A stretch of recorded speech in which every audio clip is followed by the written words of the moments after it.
Before we go over how I use the techniques of Jiu-Jitsu and principles of Jiu-Jitsu with my patients, I wanted to go over a real quick origin story of Jiu-Jitsu. It is known as a gentle art because it is a grappling, submission, and takedown based martial art where you determine how much force you put into the opponent. Goes back to the samurai, who were basically police slash soldiers slash mercenaries. And they had armor and swords, and people know that from pictures. But if you look on a lot of pictures of samurai, you'll see that they have a rope. And that rope was used because they would take people to the ground and tie them to put them in custody.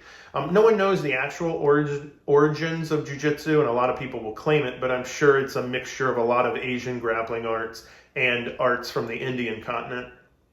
So there was a 260-year period, 1600 to 1860, called the Edo period in Japan, where Jiu-Jitsu schools became commonplace. They were all over the country, much like in America, there are wrestling schools everywhere from middle school through college. Towards the end of that period, a practitioner of Jiu-Jitsu named Jigoro Kano took a lot of the techniques and created a new sport called Judo. And most people know Judo from the Olympics. They see the throws and the takedowns and the sweeps.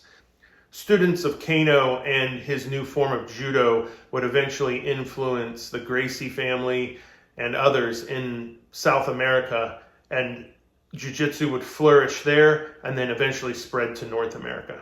We'll finish the story in part 2.